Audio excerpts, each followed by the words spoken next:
Masechet Megillah résumé du Daf Yud Aleph. On a vu dans le Daf précédent quelques psukim d'introduction sur la Megillat Esther, qui étaient ramenés par les Amoraïm. La Gemara dans ce Daf ici continue à ramener encore beaucoup d'autres psukim qui servent d'introduction à Megillat Esther, qui sont ramenés par les différents Amoraïm, chacun qui ramène son pasuk en expliquant de quelle manière il se rapporte. Il fait allusion justement à l'histoire de Purim, à l'histoire de Megillat Esther. Après toutes les introductions, la Gemara commence ses drashot sur la Megillat Esther elle-même. Donc la Gemara ramène le nom de Achashverosh. Que veut dire le nom à quoi il fait allusion le nom de Achashverosh? La Gemara donne 3 drashot dessus au moins, ou 4 même. Soit la Gemara dit Achashverosh, ça veut dire Ach, le frère de Rosh. Rosh, c'est Nebuchadnezzar. Il s'appelle Rosh, et lui il était comme son frère et comme lui ressemblait. De même qu'Achashverosh a tué les Juifs, lui aussi voulait les tuer. De même qu'Achashverosh a détruit le Beth Amikdash, lui aussi voulait le détruire et empêcher en fait de le construire. La Gemara donne une deuxième explication. Achashverosh, ça vient du mot shachor, chez Ushcharu, pneem shel Israël. La face d'Israël est a noirci de son temps. Troisième explication, Ach veut dire mal. J'ai mal les roches à la tête. En se souvenant de lui, on a mal à la tête. La Gemara dit encore, quatrième explication, Achashverosh vient du mot rash. Tout le monde s'est appauvri de son temps à cause des impôts qu'il a imposés sur tout le monde. Hu Achashverosh, qu'est-ce que le pasuk vient nous ajouter par Hu? C'est lui Achashverosh, c'est lui le rachat depuis le début jusqu'à la fin. La Gemara ramène encore bien d'autres psukim qui disent Hu un tel, et à chaque fois qu'il s'agit d'un rachat, ça veut dire qu'il était rachat du début à la fin, et quand c'est un tzaddik du début à la fin. Hamolech, qui s'est fait régner, la Gemara dit s'est fait régner à lui-même, soit dans le bon sens, il y avait personne de mieux que lui à régner, soit au contraire, ce n'est que parce qu'il avait beaucoup d'argent qu'il s'est fait régner, il s'est imposé sur tout le monde avec son argent, mais en réalité il n'était pas du tout apte à régner.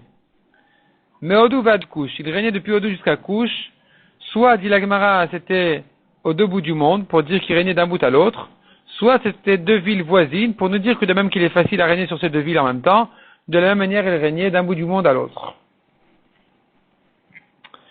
Le pasuk termine en disant Sheva ve'esrim umea medina, 7 et 20 et 100 pays. La Gemara fait une dracha en disant d'abord il commençait à régner sur 7, ensuite sur 20 et ensuite sur 100. La Gemara dit 3 rois ont régné sur le monde entier, qui sont Achav, Achashverosh, Achav donc le roi d'Israël, Achashverosh et Nebuchadnezzar les Goïm, eux aussi, 2 Goïm et un Juif ont régné sur le monde entier. La Gemara demande, il y en a encore quelques autres, à chaque fois la Gemara répond pourquoi on ne les a pas rentrés dans la liste, en commençant par Shlomo, qui apparemment a régné aussi sur le monde entier. La Gemara elle dit non, soit il a perdu la royauté à un moment donné, puisque c'est le roi de Shedim qui lui a pris la royauté, soit si on dit il a récupéré ensuite, eh bien on ne le rentre quand même pas dans la liste des rois qui ont régné sur le monde entier, parce que lui il régnait pas que sur terre, mais aussi sur les cieux, sur les démons. La Gemara dit il régnait aussi, donc on ne le rentre pas parmi la liste de ceux qui n'ont régné en fait que sur terre. La Gemara ramène encore d'autres rois, Goïm, et la Gemara répond à chaque fois pourquoi on ne les rentre pas dans la liste de ceux qui ont régné sur le monde entier. En réalité, ils n'ont pas régné sur le monde entier. La Gemara continue, les psukim de Achashverosh, c'est écrit, à la 3e année de Achashverosh, lorsque Achashverosh s'est installé sur son trône. Qu'est-ce qui va être spécial au bout de 3 ans? La Gemara ici démontre tout un calcul qui dirait comme ça. Achashverosh, il s'est dit, avant moi, il y avait un roi, Belshazzar, qui a compté les 70 ans de l'exil de Babel, 70 ans de Babel en fait, et il s'est trompé dans son calcul.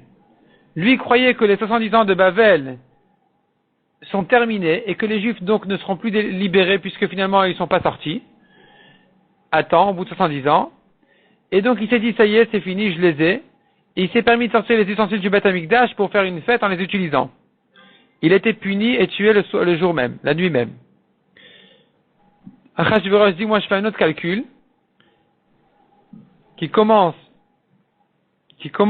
plus tard que le calcul de Belshazzar, alors que lui a commencé à compter les 70 ans depuis le début de la royauté de Babel, alors qu'il aurait dû commencer à compter depuis l'exil de Babel.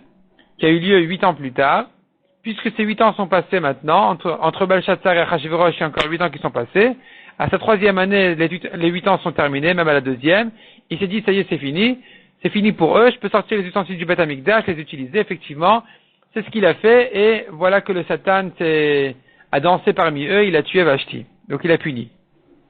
Il était puni instantanément. La Gemara dit, mais pourquoi Achashverosh s'est trompé? Parce qu'il aurait dû ajouter encore 11 ans de plus. Il aurait dû compter non pas depuis l'exil de Babel, mais depuis la destruction du Beth Amikdash, qui a eu lieu 11 ans plus tard. Et effectivement, la Gemara dit, ces 11 ans se sont terminés du temps de Dariavesh, après Achashverosh, et effectivement, à ce moment-là, a été donné l'ordre de reconstruire le Beth Amikdash.